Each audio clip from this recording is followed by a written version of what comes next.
welcome to my special guest. Today is Ian Thompson of Iris Star Practice Management. Ian, good day to you.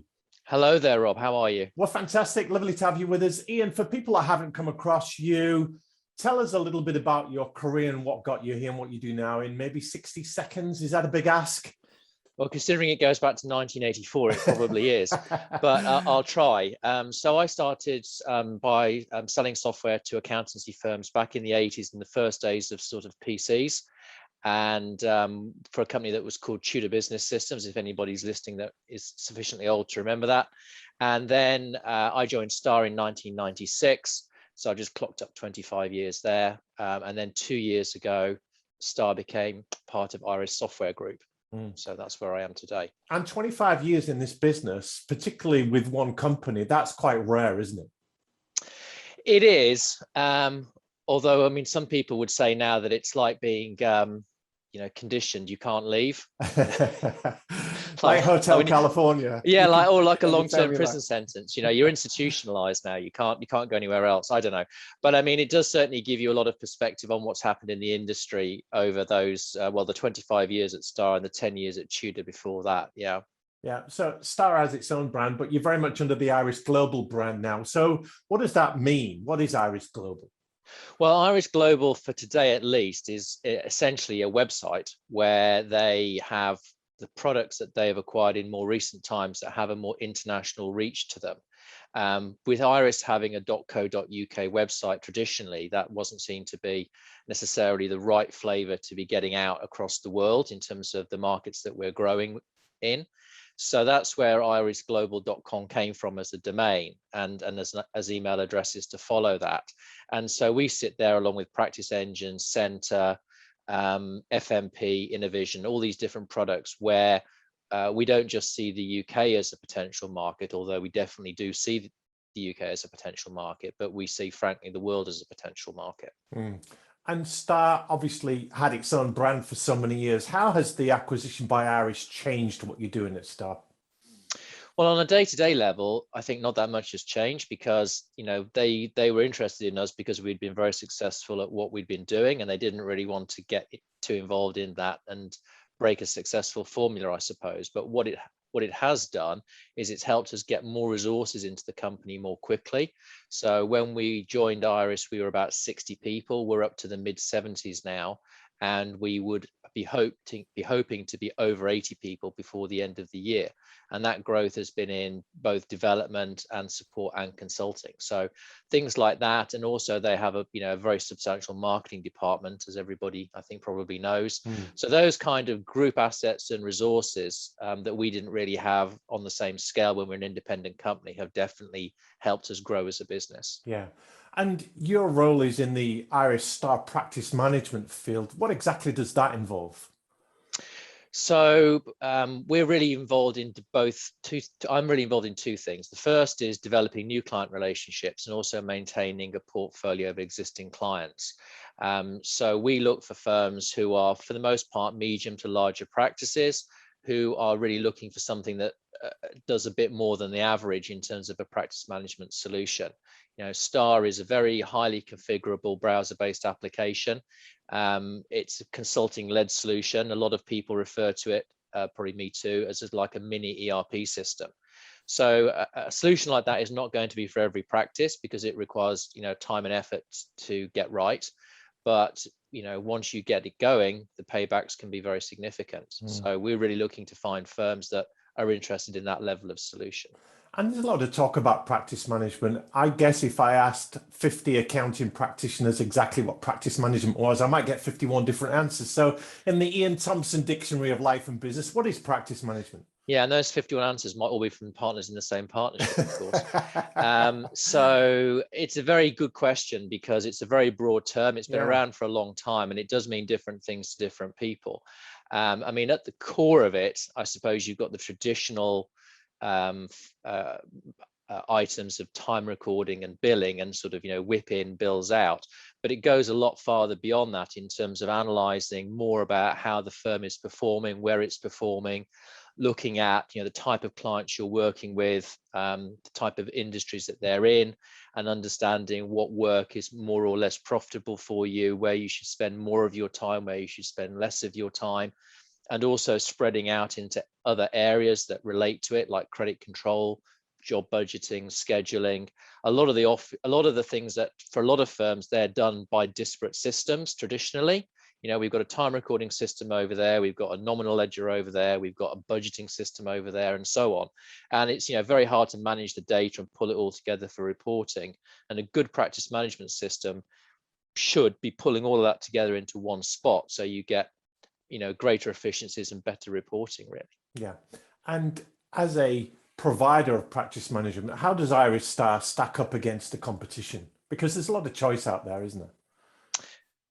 Well, how much choice there is actually is an interesting question. Okay. Because in the market, there are a lot of systems out there, particularly aimed at the smaller practices, whereby volume you've got the largest potential market to address. Yeah. But as you get larger as a firm, the number of solutions out there tends to reduce, because the market for it is smaller. What the firms are looking for is often more demanding. And it's not a game for the faint-hearted, as one of my colleagues refers to it as. So at the top end, you've got big players who try to get into the market, the Workdays and the like of this world, and the Microsofts and the NetSuites, but their software is not really specific for the accountancy profession, particularly in areas like the black art of billing. So they don't necessarily fit very well against what a lot of accountancy firms are looking for, without an awful lot of re-engineering and customization to make work. And then at the lower level, you've got a lot of mid-range systems, but again, architecturally, a lot of those are still very much Windows-based, whereas we're really a browser-based provider. We can do that in the cloud, or if a firm wants it on-prem, we can implement it on-prem.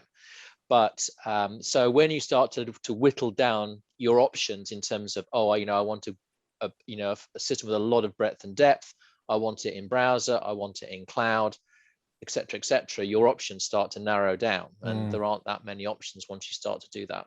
Yeah, that makes good sense. And you mentioned the desktop versus cloud debate there. What are the trends you're seeing, the big trends in practice management globally?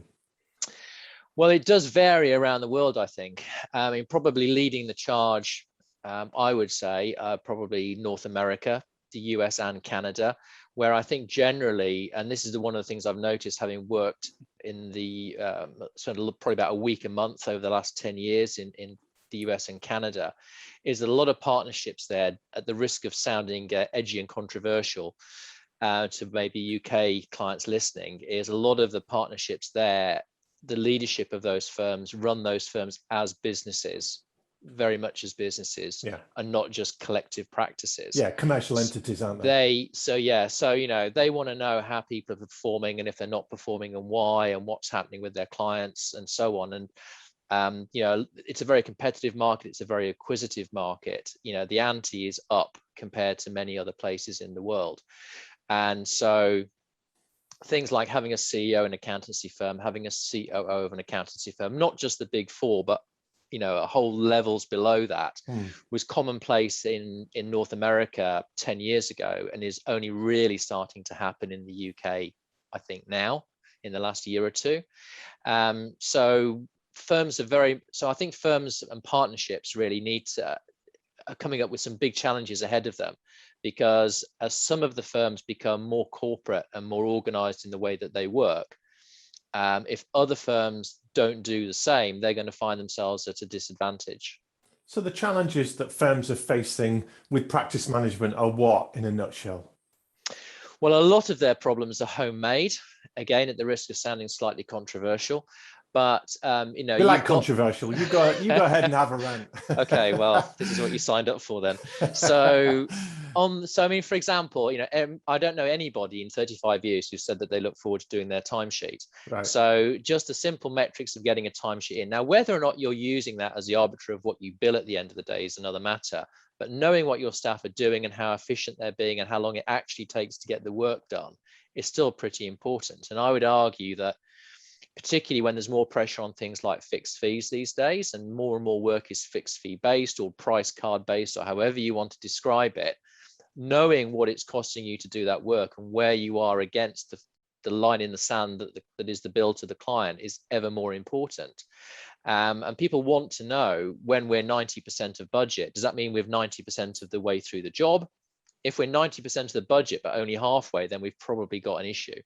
And is that issue then with our staff? Are there issues at the client end? Is there out of scope work we should be talking to the client about? Or did we just price it wrong? And what do we learn from that? Yeah. And so on. And so it's these sorts of things. And likewise, on the billing side, a lot of firms are still very inefficient in the way that they bill. And they put too much of the firm's time and money into doing it, and how often they do it, and all these things. So there's a lot of very legacy working practices that are still out there, even though people might like to talk a different story. When what you actually see on the ground is too many instances of firms still doing it the way that I saw firms doing it 35 years ago. And that's kind of scary, actually. So what you're saying is some of the challenges that firms face with practice management are shooting themselves in the foot or made by themselves. Is there any responsibility lying at the feet of the vendors who have their own agenda in pushing various legacy systems or different platforms that perhaps don't get integrated or adopted as well as they could? I think there might be some, insofar as we only do practice management in terms of our immediate focus. I realize, of course, the Irish group has a bigger agenda, but we're only focused on that. But we can see how, with things like accounts production and tax and so forth, and payroll, there are always external drivers that are forcing you to move the products along. Changes from HMRC, changes in regulation, and so on. There's no external driver on practice management in the same way. So for a lot of software houses, that allows them to basically put practice management at the back of the bus in terms of software development, because there isn't the same pressure to keep moving that along in the way that they have to produce a new tax update and so forth. So I think that, so that may lead to some vendors perhaps being accused of being a bit lazy in terms of, how they keep moving their practice management product forward, because other things keep taking priority. Whereas for us, we live or die by the success of that product. So we have to make it the best. And then in terms of integration, that's another good point. A lot of software in this market hasn't spoken to each other as well as it could or should have. Sometimes the reasons for that have been technical, because they were based on old tech that just wouldn't integrate very well with somebody else's software. Sometimes the decisions were purely commercial, that a vendor wanted to wrap its arms around the client and make sure that no other vendor got in there, and kind of put up barriers effectively to integration. However, in a Canute-like way, they can't keep pushing back the sea forever. And now you're in a world of open databases, APIs, and all the rest of it. And we've been working that way for open databases and the like for well over 10 years, and had API capabilities for some years now as well. And again, working globally, we have to integrate with lots of different HR systems, different CRM systems, different financial systems, et cetera, So, we're very comfortable with all of that, but and it plays to our advantage. But I completely get that for some vendors, some of those concepts would make them very uncomfortable. Yeah. And when you look at how firms around the world are dealing with these challenges, what do you feel the great firms are doing that the good firms perhaps are not doing? Well, it kind of goes back to what I was saying a few minutes ago about how they organize themselves. Years ago, for about 15 years ago, one of our consultants was working with a client in the UK, and they got to a point where they were talking about what time unit they should charge by, and whether it should come down from a 15-minute unit, and if so, to what. Goodness. And that then sparked an impromptu partners meeting where 15 partners spent an hour in a room talking about whether or not the time unit should change and if to what. And meantime, of course, our guy is sitting there, and his time's billable as well, of course. So that's 15 hours at $500 an hour or whatever it is. Yeah, exactly. So you think, well, guys, somebody just needs to make a decision here, and I think, they need to have tighter leadership and put trust in people. And there's an awkward spot as a firm start to grow when they realize that, you know, historically every partner's had a say in many of the decisions being made because it's a partnership. But then you get to a point where there are so many partners that becomes very difficult, but then it also becomes very difficult to effectively disenfranchise a number of them. And there's a difficult pain, kind of growing pain period where a firm has to get itself from we've now got too many partners involved in making decisions about too many different things to a more executive committee driven approach, which as a firm gets past that and into the calmer waters, they have to have in order to manage themselves effectively, because otherwise it is the classic too many cooks in the kitchen. Yeah. You talked earlier about the lack of innovation with some practice management companies because it isn't a burning platform. It isn't like making tax digital. It's not regulation driven. So how is technology changing practice management? Well, there are various things happening. I mean, probably the first one is in the COVID world is the ease of mobility about where people can work from. Okay. So again, with the browser-based application and with appropriate security in place, people really can be as operationally effective in terms of what they do inside certainly our practice management software as if they were working from home. You've got more use of mobile apps. You've got more connectivity with other applications. You've got more security because, you know, again, if you're working with the right technology, you can work with Azure AD and do single sign-on and multi-factor authentication and all these things to make sure that if you do have people working remotely, they're working in a secure world with you. But then also we're moving into areas where we're doing more with AI and bots and all these sorts of things, and things like integrated payment portals. Again, in terms of, you know, working with other technology partners, as we were talking about a minute ago, you know, we've now got a very successful relationship with an Australian-based originating payment portal provider who do specialize in accountants and that were connected to us through Baker Tilly in actual fact. And, you know, so now when a client makes a payment online, not just the details of the payment, but the matching of that to the invoices all happens online. No one needs to sit back at the ranch keying in information or trying to figure out what this £1,000 payment relates to. So there's all sorts of smart technology moving on that's automating more of the practice management type processes, which again, you know, are there to be embraced, but you have to be at a level both technically as a practice in terms of the way that you can deploy this stuff or want to work with this stuff, but also back to that cultural aspect of, you know, are we going to do this? And a lot of firms again are very kind of, you know, well, that's not the way we've done it for the last 25 years. That's not the way my father did it in practice. You know, do I change? Do I move with the times? And I would say the challenge is, well, if you're not, I can guarantee that somebody else is. Sure. And presumably you can only put your foot on the accelerator of the innovation, the R&D pedal with technology and practice management to the degree to which partners and firms are ready to take this on board. Well, yeah, I mean, a lot of people say to us when we're doing consulting, because they know that we work with various of the big four firms and other large organizations and international networks, and they're always asking us, you know, what's best practice? What are other firms doing? And looking for ideas. And we can give out lots of ideas, but then the challenge again is the point about, well, how many of them are you actually willing to adopt? And it's getting that harmony between how far can a firm move itself along. And sometimes you see friction where you've got a group of partners who really do want to move it along, and you've got another group of partners in the same firm who are quite comfortable as we are, thank you very much. And that's a challenge for them. Yeah, you speak of culture and ethos in a firm. How much change have you seen in 30 years of how partners run their firms? I think what I've really said several times through this call is effectively not enough. There's a lot of talk about change, isn't there? But accountants are not known for it. Yeah. There's a cartoon somewhere, I think it's quite easy to find on the internet, that basically says, I want you to change everything, but keep doing it the same way as we've always done it. And you know, just doing the same thing that you've always done in a newer, shinier box isn't really an answer. I mean, a lot of firms, and this doesn't just relate to practice management, a lot of firms will look at the software that they've got and go, oh, this doesn't work for us, so we'll throw it away and we'll get something else. It's not necessarily that the software doesn't work. It's maybe the way that you've used it, the way that you haven't invested in training, the way that you as a firm haven't embraced what it could really do for you. That can sometimes be the issues.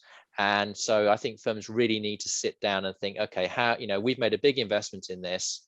How do we get the most out of it? And being willing to embrace that kind of change. And over the last 30 years, firms have more often not have been pushed, not pulled. The changes that have come have been externally driven by making tax digital, HMRC generally, those kind of things. They are not necessarily changes that have been instituted by accountancy practices themselves in many cases. And that's, not a great reflection, unfortunately. And you need to see more imagination and more leadership and more innovation in terms of how firms operate and want to be seen to be leaders, really. Sure. In terms both within their own firms and within industry. And we know that the firms that are doing well and coping with COVID and other things are the ones that invest in two things. The first is technology and the second is people. And people speaks to the culture of a firm. How important is the culture in determining how successful a firm will be? Massively. I mean, if you look at things like the technology thing that you just mentioned, in the US, most firms reckon that you should be working on about 11% spend on technology against turnover. And I think a lot of firms in the UK would not necessarily have a number like that. Would it be lower or higher, Ian? Or, what do you think, Rob? Lower? Oh, maybe so. I'm sure there are firms that are doing that and probably investing more in some cases, but it's the firms that are willing to embrace technology and work with it and harness it that are probably doing more. It's a virtuous circle, because if you're more successful in the way that you operate, you become more profitable. You may move from having an overdraft and not having one. You may move from having a bank balance to having a bigger bank balance. That can come back to partners as a distribution. It could equally give the firm the money to grow and become more acquisitive and grow itself as a business. But they need to sort of think through these things and be willing to harness some of this technology to work with it. From a cultural aspect, again, I think it's becoming a bit more structured in how they operate in a lot of cases, and being a bit more direct in terms of how they do business, both within their practice and with their clients. I mean, a lot of firms at the moment are struggling to employ people. There's just not enough people out there, it seems, for the profession, wherever you are. And yet at the same time, they're doing unprofitable work for clients. They're doing jobs with 75% recovery, 60% recovery. And yet their staff are getting frazzled working extra hours doing this unprofitable work. Well, wouldn't the answer, if you can't find the staff, wouldn't the answer be to get rid of the least profitable clients? One would think. If the leadership was strong enough. But very few firms are willing to have that conversation. With themselves or with their clients. No, I get that. What pain points or alarm bells would be ringing in an accounting practice, Ian, for them to say, what we've got with practice management isn't working right now. Let's give Ian Thompson and Star a call.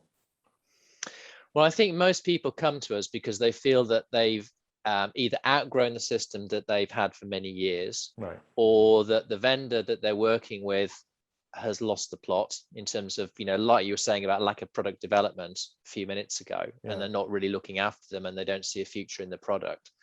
Or they want to reinvent themselves as a practice and they want to do things differently, better. They want to be able to use things like AI and all these bits and bobs, and the technology that they're working with just won't let them get there. And if accounting leaders listening want to have a conversation with you about exactly that, what's a good way to contact you and Irish Star, Ian?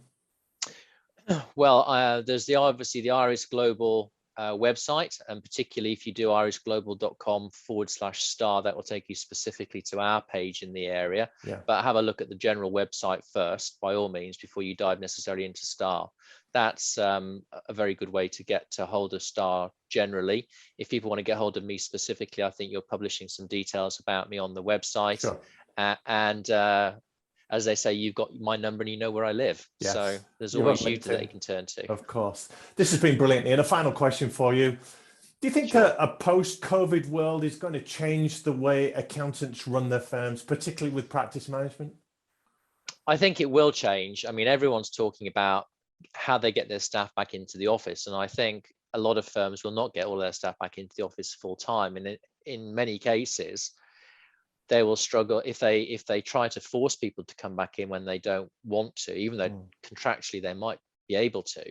They may well lose those people. As again, we said, it's a very competitive labor market. If somebody's saying you've got to come in 5 days a week and a firm down the road is saying you don't, then are you going to keep those people?